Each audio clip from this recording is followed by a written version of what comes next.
The sky didn't just open up over Wyoming. It tore itself apart. It screamed like something ancient and vengeful, unleashing a storm so violent it felt personal. And right in the middle of that world-ending chaos, a lone pregnant woman, 8 months along and 100 miles from anything you could call help, finds a man dying in the mud. He's a whisper of life in a sea of blood and rainwater. To her, he's just a soul to be saved, a broken thing to be mended. But what she can't see, under all that grime and gore, is the truth. She doesn't know she just dragged a stolen legacy into her home. She doesn't know his name is a curse that men whisper in fear. And she has no idea that his violent, bloody past isn't behind him. It's closing in. Fast. By saving this one stranger, she's betting everything she has left in the world. And the only thing he has left to give her isn't his gun or his gratitude. It's a desperate hope so powerful it's about to burn her entire world to the ground. The rain came with no warning at all. 1 second the sun was a tyrant in the sky, baking the plains into a cracked, dead thing. The next the heavens just ripped. The wind, which had been a low growl moments before, became a demented shriek, trying to tear the lone cottonwood tree from its roots. That tree was the only thing that stood sentinel by Sarah's small sod house. It was her only landmark in a sea of grass. Sarah jolted, her hand flying to the tight swell of her belly. The baby kicked, a frantic, tumbling motion that perfectly mirrored the chaos outside. 8 months.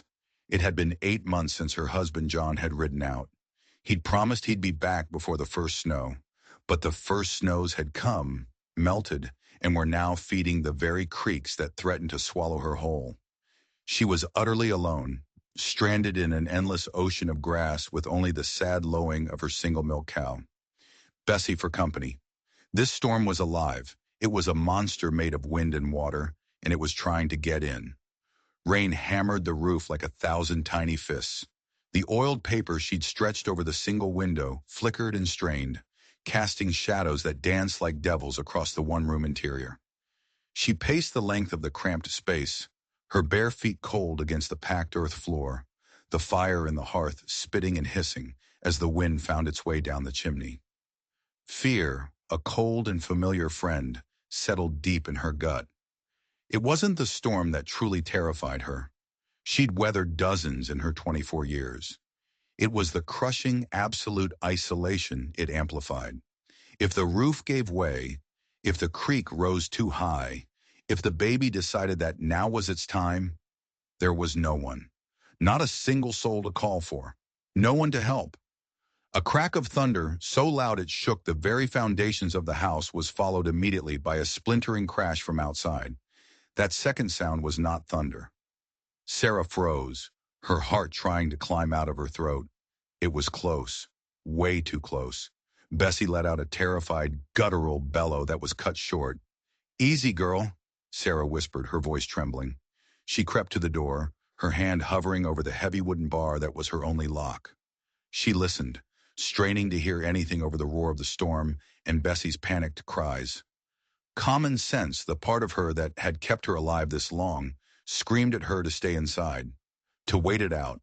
But that sound had been one of finality, of destruction, and Bessie was her lifeline, the source of the milk and butter that was keeping her and her unborn child alive. She couldn't lose her. Taking a deep, steadying breath, she lifted the bar. The wind tore the door from her grasp, slamming it back against the sod wall with a violent thud. A wall of rain and wind blasted into the room, extinguishing the fire in a cloud of acrid smoke and plunging the room into near-total darkness. "Bessie!" she screamed, shielding her eyes as she peered into the gray, swirling nightmare.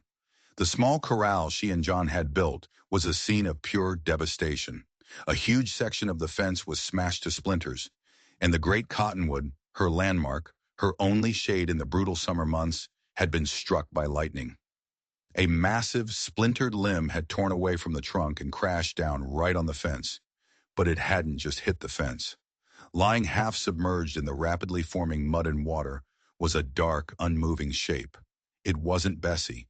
The cow was huddled against the far side of the corral, shivering but, by some miracle, unharmed. This shape was different. Longer, thinner, With a sickening lurch in her stomach, Sarah realized it was a man, and beside him, its reins tangled in the wreckage, was a horse, its head hanging low, its coat a sodden, miserable black. For a long moment, she was paralyzed by a primal, frontier fear. A stranger. Out here, strangers were more often a threat than a blessing. He could be an outlaw, a desperado, injured in some crime. He could be faking it, waiting for some good Samaritan to walk right into his trap. The wind howled its agreement, urging her, screaming at her, to slam the door, bar it, and pray for morning. But then she saw it, a slight, almost imperceptible movement. A hand half buried in the mud twitched. He was alive. That single, simple fact cut through her fear like a hot knife. She couldn't leave him. It just wasn't in her nature. John had always told her she had a heart too soft for this country, that she'd give their last biscuit to a starving dog. "Oh, Lord, give me strength," she muttered, pulling her thin shawl tighter around her shoulders and stepping out into the tempest. Wading into the storm was like stepping into another world. The rain was cold and hard, stinging her face and soaking her thin dress in seconds. The mud was a greedy thing, sucking at her worn leather boots, trying to pull her down into the earth. She fought her way to the fallen man, her breath coming in ragged, painful gasps. He was lying face down, a tangle of wet, dark hair plastered to his skull. A worn duster, heavy with rain, covered his frame. And as she got closer, she saw it, a dark stain spreading across the back of the coat. A stain that wasn't mud. It was blood. With a surge of desperation, she grabbed his shoulder and pulled. He was heavy, a dead weight, but she managed to roll him over. Her gasp was swallowed by the wind. His face was a mask of mud and blood. But what she could see was young, maybe no older than herself. A strong jaw was covered in dark stubble, and his lips were pale, tinged with blue. A nasty gash was visible on his forehead, matted with gore and rain, but it was the wound in his side that was the source of that spreading stain. It was high on his torso, a dark, ugly tear in his shirt. She pressed her hand against it, and he groaned, a low, guttural sound of pure agony. His eyes fluttered open. They were a startling, piercing blue even in the gray gloom. They stared at her, unfocused, clouded with pain and confusion. "Help! Me!" he rasped, the words barely audible over the storm. "I will," Sarah promised, her voice shaking but firm. "I will. Just hold on." Getting him back to the house was a nightmare. He was taller than her, and though he was lean, he was wired with muscle. He tried to help, tried to find his footing, but his legs were useless. He kept collapsing against her, his weight almost sending them both sprawling back into the mud. The horse, a magnificent black stallion despite its wretched condition, watched them with intelligent eyes, letting out a low nicker, as if trying to encourage them. Sarah wrapped his arm over her shoulders, her own arm circling his waist. She pulled, she dragged, she half carried him inch by tortuous inch. The short distance to her front door became a vast, impossible gulf. Her back screamed in protest. Her muscles burned, and the baby felt like a lead weight in her womb. But she couldn't stop. To stop was to let him die right there in the mud. Finally, they stumbled through the doorway. She managed to shove the door closed against the wind and drop the bar, the heavy thud echoing the frantic pounding of her own heart. The room was dark, cold, and smelled of wet earth and smoke. The man slid from her grasp and collapsed onto the floor, a heap of sodden, bleeding misery. For a moment, Sarah just leaned against the door, gasping for breath, every part of her trembling with exertion and adrenaline. The reality of her situation crashed down on her like a physical blow. She had a dying man on her floor, a stranger, potentially a dangerous one, and the storm, far from letting up, seemed to be gathering its strength for a fresh assault. She looked down at the man. His breathing was shallow, his face a deathly pale. He had lost everything to the storm, to whatever violence had found him out on the plains. But as his blue eyes flickered open again, locking onto hers for a fleeting second, she saw something in their depths that resonated with her own soul. It wasn't just pain or fear. It was a flicker of something else, something stubborn and resilient. It was hope. And in that moment, Sarah knew she had made the only choice she ever could have. She had brought the storm inside her home. Now she just had to find a way to survive it. The first priority was light and warmth. Her world had been reduced to these two simple needs. With trembling hands, Sarah fumbled for the kindling she kept in a dry box by the hearth. The flint and steel felt alien and clumsy in her numb fingers. But after several frustrating attempts, a tiny spark caught on the tinder. She blew on it gently, coaxing the fragile flame to life. And soon a small, hungry fire was licking at the logs, pushing back the oppressive, suffocating darkness. The meager light illuminated the scene in stark, flickering detail. The man lay where he had fallen, a muddy, bloody smear on her clean-swept floor. His breathing was a ragged, shallow whisper. Panic, cold and sharp, tried to claw its way up her throat. She had seen men hurt before, ranch hands gored by steers, men thrown from horses, but this was different. This felt like death was already in the room with them, a patient vulture waiting in the corners. "No," she whispered to herself, her voice a fierce command. "You will not die in my house." She forced herself to move, to think. First, the wet clothes. They were stealing what little warmth he had left. The heavy duster was stiff and cold. As she peeled it away, she saw the full extent of the damage. His shirt was soaked completely through with blood, clinging to a jagged, ugly wound in his side. It looked like a gunshot. The thought sent another tremor of fear through her. Cowboys got into fistfights, but gunshots. Gunshots meant real trouble. Serious trouble. With a pair of shears she used for sewing, she carefully cut away the fabric. The skin around the wound was puckered and angry. It was bleeding sluggishly, but it hadn't stopped. She needed to clean it. She needed to stop the bleeding. She grabbed the bottle of whiskey John had kept for medicinal purposes. It was nearly full. She'd never touched it, but she knew what it could do. "This is going to hurt," she warned the unconscious man, her voice soft but steady. She poured a small amount of the fiery liquid onto a clean rag.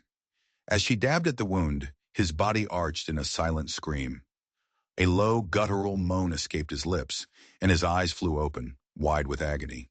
He stared at her, but there was no recognition in his gaze, only a raw, animalistic pain. "I'm sorry," she whispered, tears welling in her eyes.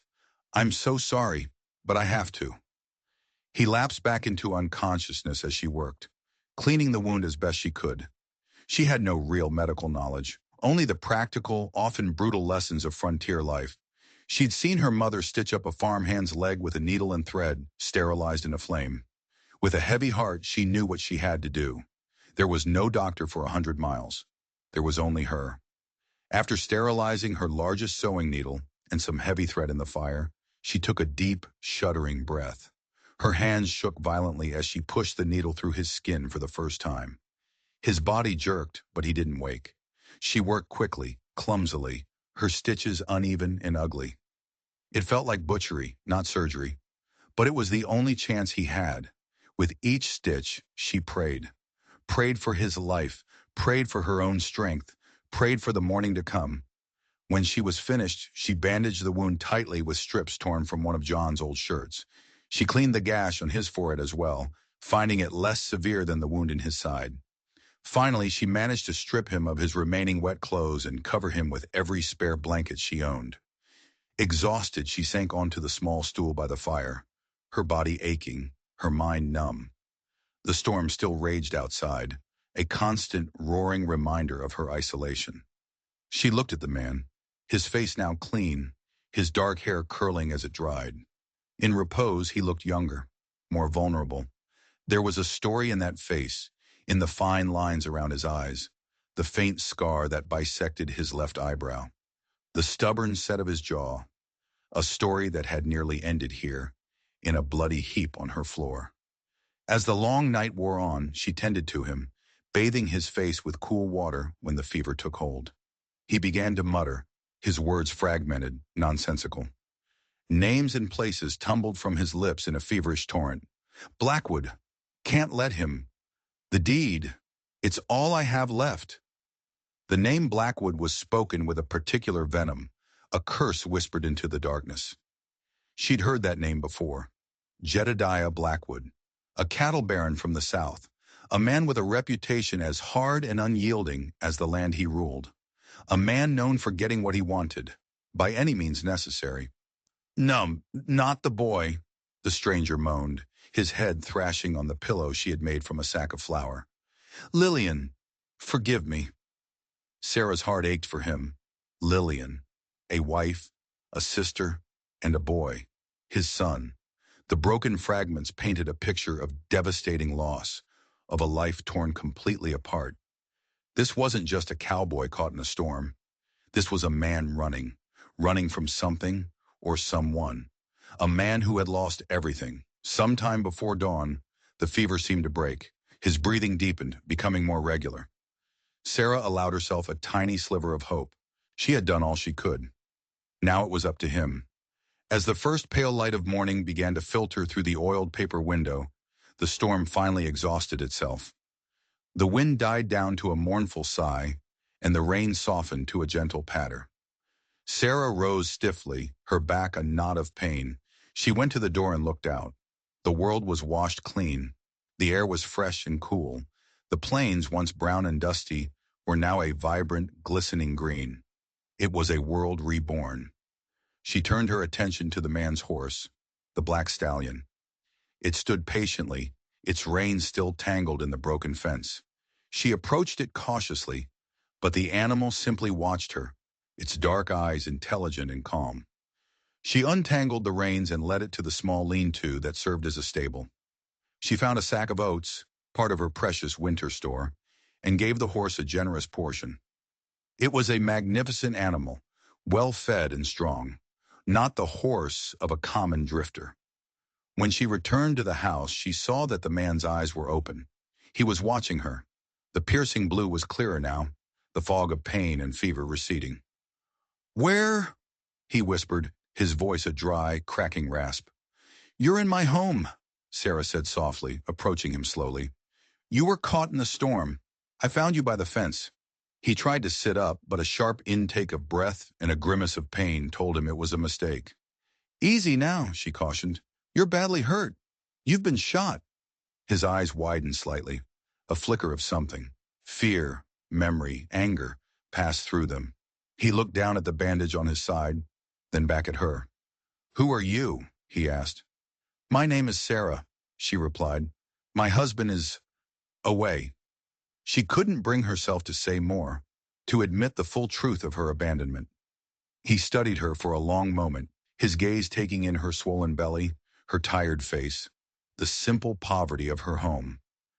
"Thank you, Sarah," he said, his voice filled with a genuine, heartfelt gratitude that brought a flush to her cheeks. "You saved my life." "You're not saved yet," she said, her practical nature reasserting itself. "You need to rest, and I need to know your name."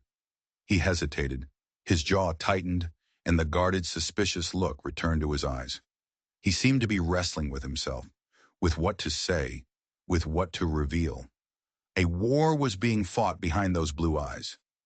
"Just call me Caleb," he said finally, his voice low. Sarah knew, with a certainty that settled deep in her bones, that it wasn't his real name. But she also knew that pushing him would do no good. Caleb. It would have to be enough for now. She had a wounded man in her house, a man with a false name, and a dangerous past. The storm outside may have passed, but Sarah had a sinking feeling that the real trouble was just beginning. The days that followed settled into a quiet, watchful rhythm. The world outside dried under a gentle sun, but inside the small sod house a different kind of atmosphere took root, one of healing, tension, and 1,000 unspoken questions. The man who called himself Caleb was a model patient. He was quiet, respectful, and deeply grateful for every small kindness Sarah showed him. He never complained about the pain, which was obviously considerable, nor about the meager broth and cornmeal mush that made up his diet. His strength returned slowly, incrementally. First, he was able to sit up, propped against the wall. Then he could stand, leaning heavily on the back of a chair. By the end of the first week, he was able to limp the few steps from his makeshift bed to the doorway, where he would stand for hours just staring out at the vast empty horizon. Sarah watched him, her feelings a tangled knot of sympathy and suspicion. She saw things, Small things that didn't add up. She saw the way his hand would instinctively drift to his side, where a gun belt would normally rest. She saw the way his eyes would constantly scan the plains, a flicker of anxiety in their blue depths. He wasn't a rancher waiting for the weather to clear. He was a soldier watching for the enemy. He was a man waiting for something, a man on the run. Her own situation, meanwhile, was becoming more precarious. Tending to Caleb consumed her time and energy, leaving little for her own needs. Her back ached constantly, and a deep weariness settled into her bones. Her supplies, already dangerously low, were dwindling at an alarming rate. She had shared her food, her blankets, her precious whiskey. The unspoken truth was that she couldn't afford a guest, especially one who brought with him an aura of profound danger. One afternoon, as she was kneading dough for a small loaf of bread, he spoke from the doorway. His voice was quiet, but it cut through the silence like a stone. "You're a good woman, Sarah." She didn't look up, her hands continuing their rhythmic push and pull. "I did what anyone would have done." "No," he said, his voice firm. "Not anyone. Most would have barred the door and let the storm take me, or put a bullet in me for their trouble." He paused, and his next words sent a chill down her spine. "Especially if they knew who was looking for me." Sarah's hands stilled. She looked up, her heart beating a little faster. "And who is looking for you, Caleb?" He turned from the door, his face etched with a weariness that went far beyond his physical injuries. "Men who work for Jedediah Blackwood." The name hung in the air between them, heavy and cold. Sarah's blood ran cold. Blackwood's ranch, the Double B, was a sprawling empire that bordered her own small claim. She'd never met the man, but she knew his reputation. He was a ruthless land grabber, a man who believed in manifest destiny as long as it was his destiny to manifest it. He had a small army of hired gunslingers known for their brutality and their absolute loyalty to their paycheck. "Why?" she asked, her voice barely a whisper. "Why are they after you?" Caleb limped to the small table and sank onto the stool opposite her. He looked at her, his blue eyes searching her face as if trying to gauge her reaction, to see if he could trust her with the truth. "I have something he wants," he said finally. "Something he believes is his." "And is it?" He shook his head, a bitter smile touching his lips. "No, it was my father's, and his father's before him, a deed to a piece of land, a valley with the only year-round river in this entire territory. Blackwood has all the land around it, but that valley, it's the heart. Without it, his empire withers and dies in the dry season." "So you're a landowner?" Sarah asked, surprised. He didn't look like any landowner she had ever met. "I was," he said, his voice dropping. "My family had a ranch, the Triple Creek, not as big as Blackwood's, but it was good land. It was our home." He looked away, his gaze distant, lost in a painful memory. "Blackwood tried to buy us out. My father refused. He was a proud man, a stubborn man. He said some things aren't for sale." Caleb's jaw tightened, the muscles flexing in his cheek. "A week later, there was a fire. A prairie fire, they called it. But it was too fast, too deliberate. It moved against the wind. It destroyed everything. The house, the barns, everything." His voice broke on the last word. "We lost it all. My father, my mother, my wife Lillian, and our boy Thomas." Sarah's hand flew to her mouth, a gasp of horror escaping her lips. The names from his fevered dreams. Lillian. The boy. They weren't just names. They were his entire world. A world that had been burned to the ground. Tears welled in her eyes, tears of pure sympathy for this broken man. "I'm so sorry," she whispered, her voice thick with emotion. He nodded, unable to speak for a moment. He took a deep, shuddering breath, composing himself. "I was away selling cattle. By the time I got back, there was nothing but ash. The sheriff, a man on Blackwood's payroll, ruled it an accident. Case closed." He looked at her, his eyes now burning with a cold, righteous fury. "But I found the deed. It was in a strong box my father kept hidden in the spring house. It survived the fire. It's the only thing that did. It's proof that the land is mine, and it's proof that Blackwood is a murderer and a thief. He had been on his way to Cheyenne, to the territorial court, to file the deed and press charges against Blackwood when he'd been ambushed by 3 of Blackwood's men. They had shot him, left him for dead, and taken his horse and saddlebags, where he had foolishly hidden the deed. He'd managed to escape, stealing one of their horses in the confusion, and had ridden blindly, trying to put distance between himself and his pursuers, until the storm and his injuries had finally brought him down. Right at her doorstep. The story settled over Sarah with a suffocating weight. This was no longer about a wounded stranger. This was about a man who had been grievously wronged, a man on a desperate quest for justice. But it was a quest that had led him right to her, bringing with him the long, dark shadow of a powerful and ruthless enemy.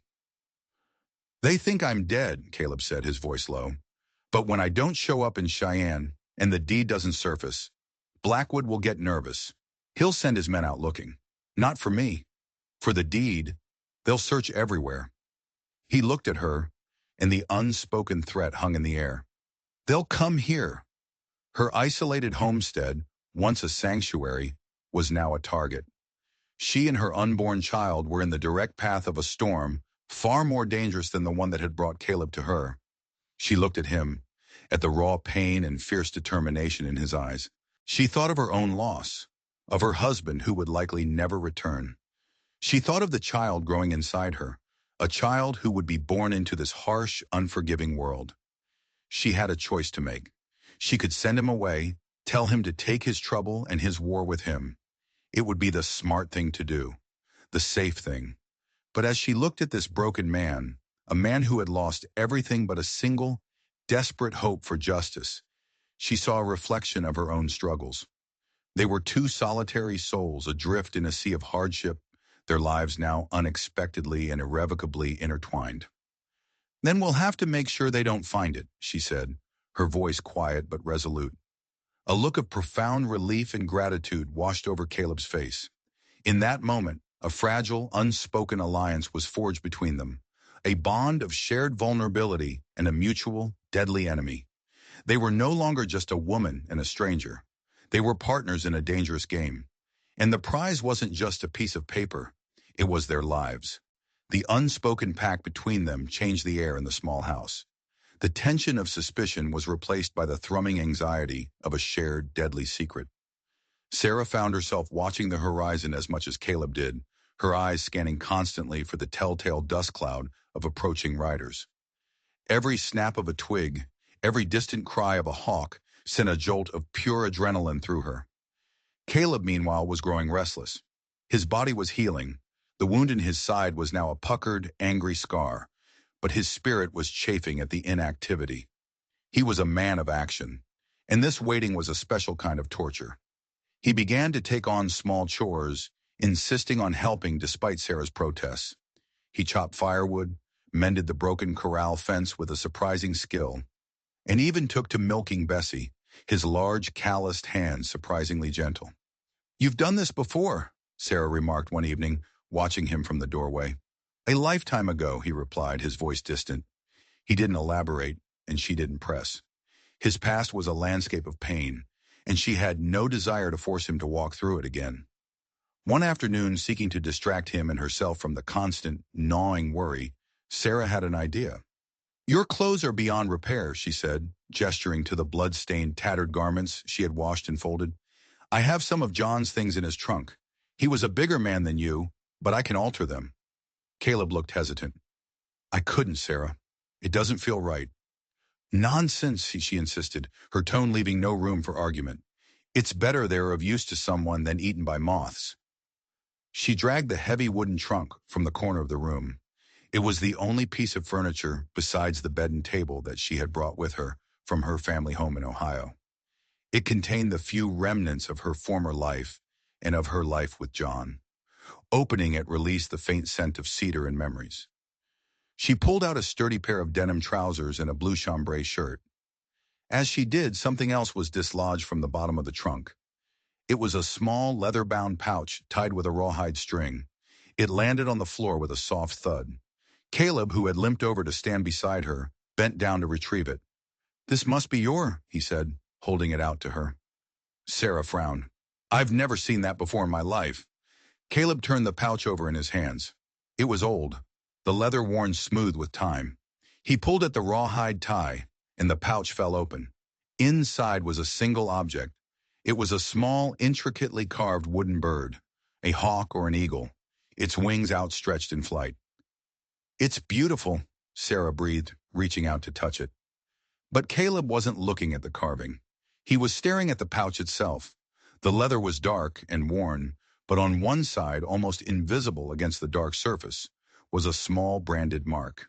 It was a circle with a single jagged line, like a bolt of lightning running through it. Sarah saw the color drain from Caleb's face. He looked as if he had seen a ghost. His hand trembled as he traced the brand with his finger. "Caleb?" she asked, a knot of dread forming in her stomach. "What is it? What's wrong?"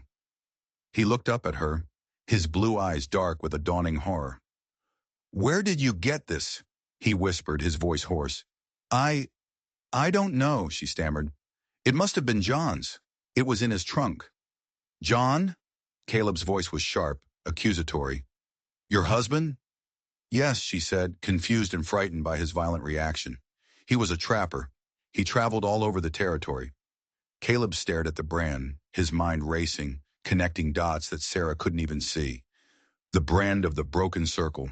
It was the mark of the most feared outlaw gang in the territory. A ruthless band of thieves and killers led by a man known only as the Ghost. They were notorious for their brutality, for leaving no witnesses, for vanishing back into the wilderness like smoke. Jedediah Blackwood, for all his power and cruelty, operated within a twisted version of the law.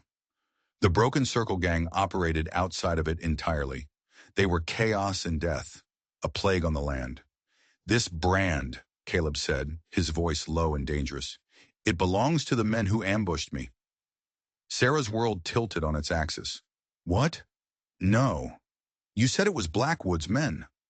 "I thought it was," he snarled, his face a mask of fury and betrayal. "They wanted the deed.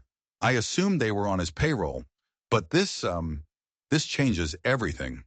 He looked at her, his eyes narrowed with a terrible dawning suspicion. "Your husband, John, what did he look like?" He was tall," Sarah stammered, her mind reeling. "Taller than you, with sandy hair and a beard." Caleb's face went rigid. "And a scar," he said, his voice flat. "A small crescent-shaped scar on his left cheek." Sarah could only nod, her throat too tight to speak. She remembered the scar vividly. He had told her he got it in a fall as a boy. Caleb let out a sound that was half laugh, half sob. It was a sound of pure, unadulterated despair. "The third man," he whispered. "There were 3 of them. I shot one, I'm sure of it. The other 2, one was a big man with a voice like gravel. The other, I only got a glimpse of him as he rode away. Tall, sandy hair." He looked at Sarah, his eyes filled with a terrible, gut-wrenching pity. He was wearing a blue chambray shirt. The room spun. Sarah gripped the edge of the trunk to keep from falling. It couldn't be true. Her John, her quiet, gentle John, a trapper who loved the wilderness, a member of the Broken Circle gang, a cold-blooded outlaw, a man who would ambush and shoot another man for a piece of paper. "No," she whispered, shaking her head in denial. "No, you're wrong. It's a mistake." But it wasn't. It was the furthest thing from a mistake. The pieces fit together with a sickening, irrefutable logic. John's long absences, his unexplained sources of money, the way he would sometimes stare into the fire with a haunted look in his eyes, the pouch, the brand. Caleb's description, it was all there. A hidden life, a monstrous secret she had been living with, completely unaware. The man she had loved, the man whose child she was carrying, was a monster. And Caleb, the man she had saved, the man she had begun to trust, to feel a deep connection with. His life had been destroyed by her husband. The fire, the loss of his family, the gunshot wound that had nearly killed him. It was all connected to John. She had saved the life of the man her husband had tried to murder. The irony was so bitter, so profoundly cruel, it was almost laughable. She had been living a lie. Her entire world, the very foundation upon which she had built her life and her hopes for the future, was a fabrication, a house of cards built on blood and deceit. Caleb watched her, his own anger and shock momentarily forgotten in the face of her utter devastation. He had come to her as a victim seeking refuge. Now he was the living embodiment of her husband's treachery, a constant, breathing reminder of the terrible truth that had just been unearthed. The fragile trust they had built between them shattered into a million pieces. The air in the room was thick with betrayal, with the ghosts of the dead and the lies of the living.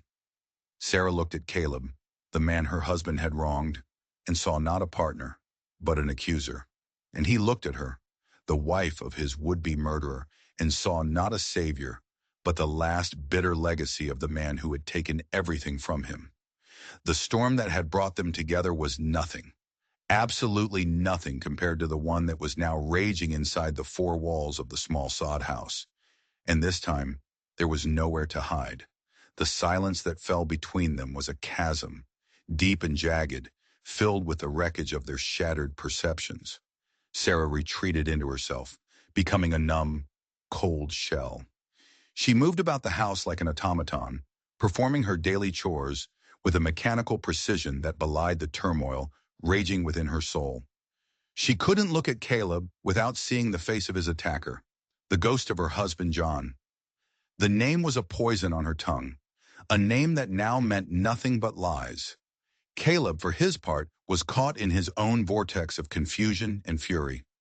The woman who had saved him, who had shown him a kindness he thought had vanished from the world, was inextricably linked to his suffering. The child she carried was the blood of his enemy.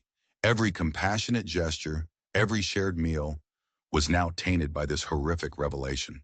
He moved out of the house and into the lean-to with his horse, giving her the space she so obviously craved. The physical distance did little to lessen the tension.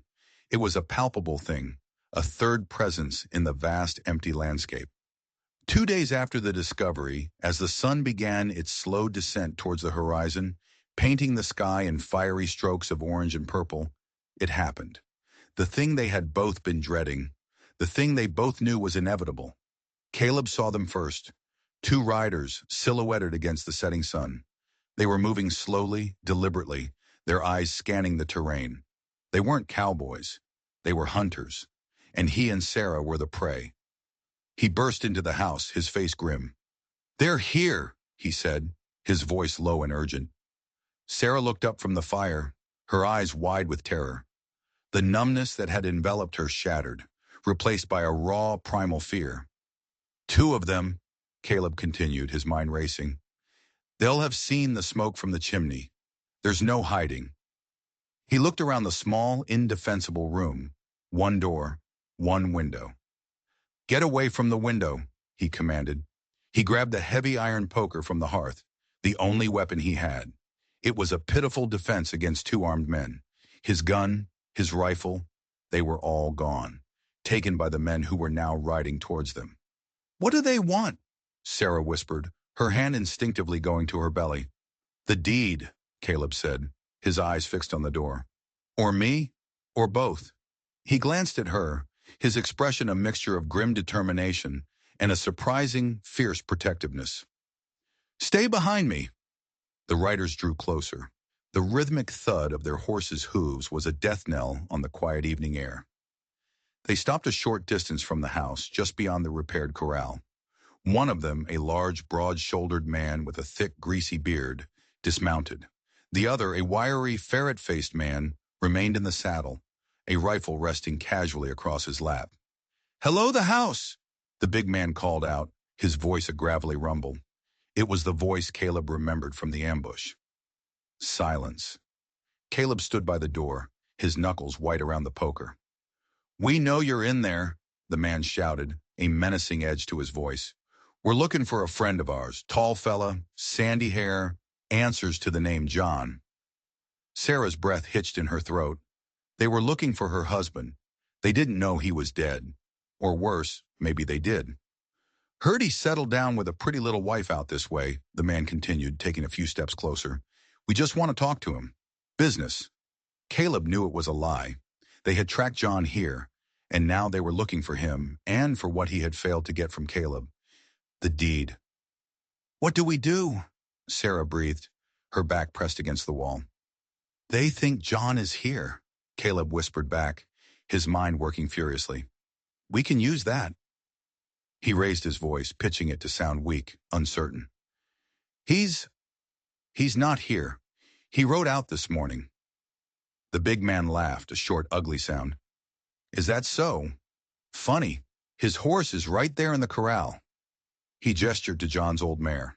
Now, are you going to open this door, ma'am? Or are we going to have to open it for you?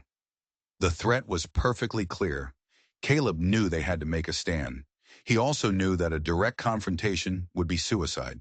He had a poker against two guns. The math wasn't good. Listen to me, he whispered urgently to Sarah. They don't know I'm here. They think it's just you. When I open the door, you tell them John went to Cheyenne. Tell them he went to register a deed. That'll get them moving. They'll want to catch him before he gets to the courthouse. And what about you? She asked, her eyes wide with fear. I'll be right behind the door, he said, his jaw set. If they try to come in, I'll deal with them. It was a desperate, flimsy plan, but it was the only one they had. Sarah nodded, her face pale but resolute. All right, Caleb called out, his voice still sounding weak. She's coming. Don't you hurt her. He took his position beside the door, the heavy poker held ready. He nodded at Sarah. She took a deep, shaky breath and lifted the bar. The door swung open. Sarah stood in the doorway, her pregnant form silhouetted against the firelight. She looked small, vulnerable, but her chin was held high. The big man, whose name was Bart, grinned, showing a row of yellow broken teeth. Well now, what do we have here? John always did have good taste. He started to step forward. That's far enough, Sarah said, her voice surprisingly strong. Bart stopped, his grin faltering slightly. Feisty, I like that. Where's John? He's gone, Sarah said, sticking to the plan. He rode out for Cheyenne this morning, said he had to register a deed. The man's eyes narrowed.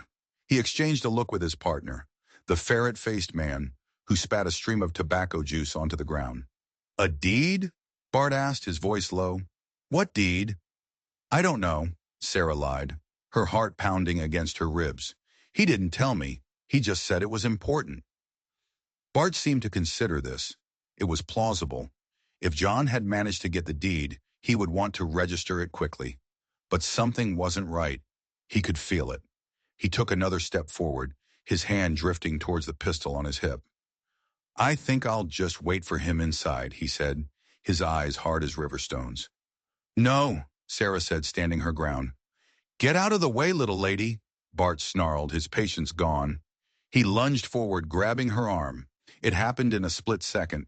As Bart pulled Sarah aside, the doorway was suddenly filled by the lean, furious form of Caleb. He brought the iron poker down with all his strength, catching Bart square on the side of the head. The man grunted in surprise and pain, stumbling backwards, his hand flying to the gush that had opened up on his temple. The man on the horse, seeing his partner attacked, raised his rifle. But he was too slow. Caleb's horse, the black stallion, had been watching the scene with an almost human intelligence. As if sensing his master's peril, the horse reared up, its front hooves lashing out, and let out a piercing, terrifying scream. The ferret-faced man's horse shied violently, throwing him off balance. His rifle shot went wild, splintering the door frame high above Sarah's head. Caleb didn't hesitate. He charged out of the house, grabbing the rifle from the now unseated rider before the man could recover. He worked the lever action with a speed and familiarity that spoke of long, bloody practice, and leveled the gun at the man's chest. Drop it, he commanded, his voice as cold as ice. The ferret-faced man, his eyes wide with terror, dropped his pistol. Bart, clutching his bleeding head, stared at Caleb in stunned disbelief. You, he stammered, you're supposed to be dead. I get that a lot, Caleb said, his eyes never leaving the other man. Now get on your horses, both of you, and ride. Bart hesitated, his eyes flickering from Caleb to Sarah, who was now standing behind Caleb, her face a mixture of terror and awe. He was a man used to being the predator. He didn't know how to be the prey. I said ride, Caleb roared, the sound echoing across the plains like a crack of thunder. This time the men obeyed. They scrambled onto their horses, their eyes filled with a new and healthy fear of the man they had left for dead. They spurred their mounts and galloped away, disappearing back into the twilight from which they had come. The silence they left behind was deafening. Caleb stood for a long moment, the rifle held steady until the riders were nothing more than a speck on the horizon. Then he slowly lowered the gun, his shoulders slumping. The adrenaline drained away, leaving him trembling. He turned to Sarah. She was staring at him, her expression unreadable. He had saved her. He had protected her. But he had done it with a violence and efficiency that was utterly terrifying. This was not just a cowboy. This was not just a wronged rancher. The man who stood before her was a warrior, a killer. "You see now, don't you?" he said, his voice quiet, weary. "You see what I am." The chasm between them was still there, but its landscape had changed. It was no longer just about John's betrayal. It was about who Caleb was and what he was capable of. She had saved a man only to discover he was a force of nature, a storm of violence every bit as powerful as the one that had first brought him to her. And she was standing right in the eye of it. The immediate aftermath of the confrontation was a flurry of desperate activity. The truce was over. The waiting was done. Caleb knew with absolute certainty that the two men would report back, bringing the full fury of their gang or Blackwood's forces, or both, down upon them. This small homestead was no longer a refuge. It was a beacon, marking them for death.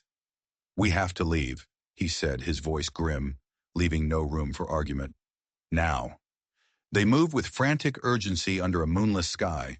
Sarah packed what little food she had, some dried meat, a small sack of flour, while Caleb saddled the horses and checked the rifle he'd captured.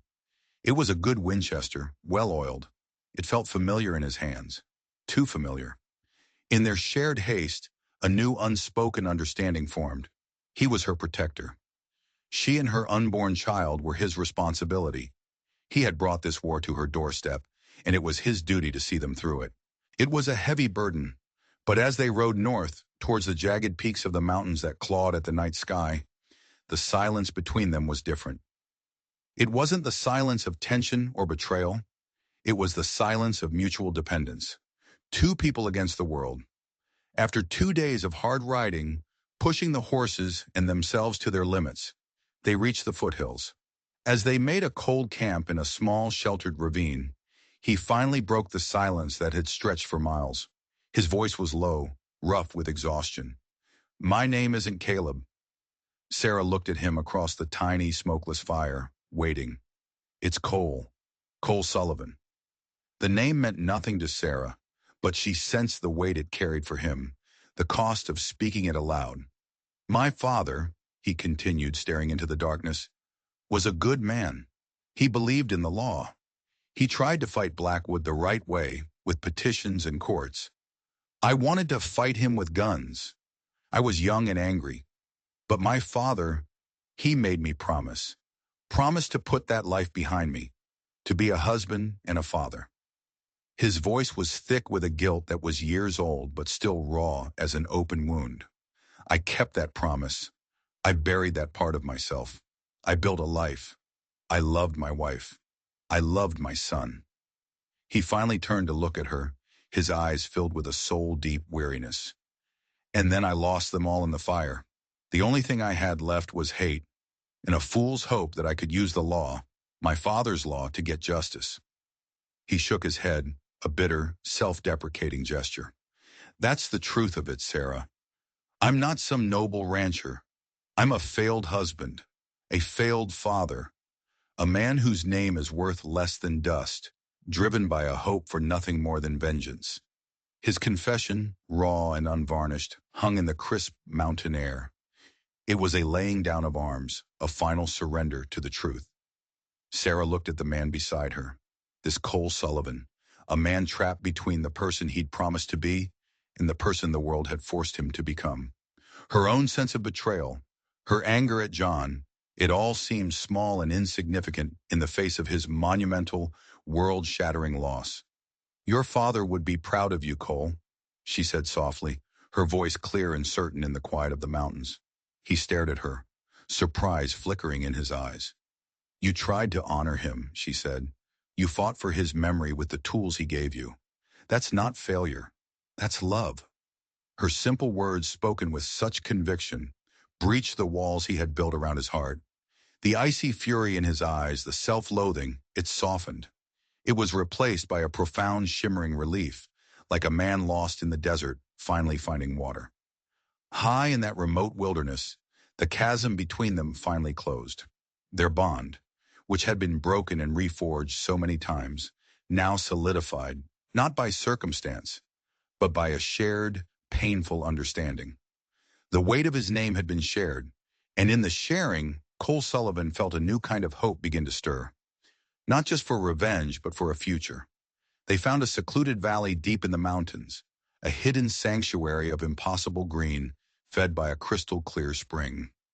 A shallow cave in a rock face offered shelter, and in this defensible hidden place, a strange, peaceful interlude began.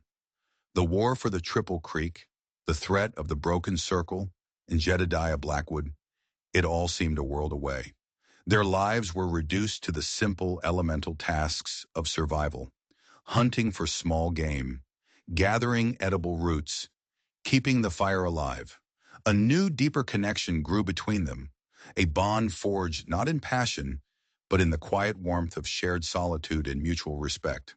They talked for hours, sharing stories of the lives they had lived before the storm had thrown them together.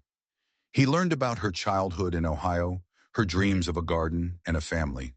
She learned about his son's laugh and the way his wife used to hum when she baked bread. They were healing each other, one memory at a time. One evening, as they sat by the fire, the first sharp pain gripped Sarah's belly. A cold panic seized Cole, a fear greater than any he'd felt facing down armed men. But he pushed it down, his promise to protect her solidifying into a calm resolve. He became her anchor through the long and difficult hours of labor. He held her hand, his voice a constant, reassuring presence in the darkness of the cave. As the first rays of dawn touched the sky, the cave filled with the thin, lusty cry of a newborn baby boy. With trembling hands, Cole cleaned the child and placed him in Sarah's arms. A look of pure, unadulterated love transformed her face, washing away the lines of pain and exhaustion. She looked at the tiny, perfect creature in her arms, and then up at Cole, her eyes shining with unshed tears. "He's beautiful," she whispered. Cole could only nod, his throat tight with an emotion he couldn't name. The fire of vengeance that had fueled him for so long, that had burned inside him like a black sun, seemed to cool. It was replaced by a fierce, protective love for this woman and this child. They were his now, his to defend, his to cherish. They named him John Michael, John for the father he would never know, a ghost of a man defined by his lies, and Michael for the grandfather whose legacy of honor, of doing things the right way, would now be his birthright. In that hidden valley, a new kind of family was formed, born not of blood but of circumstance, forged in fire and storms, bound by a love that had grown in the most unlikely and unforgiving of places. Cole knew he would one day have to leave the sanctuary. He would have to ride down from the mountain and face Blackwood, not for vengeance anymore, but for the future, for them. He had been a man with nothing left but a hope for revenge, but a compassionate woman had found him drowning in the mud, and in saving him, she had given him back everything that truly mattered: a home, a family, a new beginning. And so, from the heart of a storm, a new story was born. A story that proves that even in the harshest of lands, and from the deepest of losses, hope can take root and grow. Sarah and Cole's journey reminds us that family isn't always about the blood we share, but about the people who stand by us when the world falls apart. It's a testament to the fact that true strength isn't found in vengeance, but in the courage to forgive, to heal, and to build a new future from the ashes of the past. What did you think of Sarah's incredible choice to save a stranger? Could you forgive a betrayal as deep as the one she faced from her husband? Let us know your thoughts in the comments below. If this story of survival, love, and redemption moved you, please give this video a thumbs up and share it with someone who loves a powerful story. And don't forget to subscribe for more tales from the edge of the world.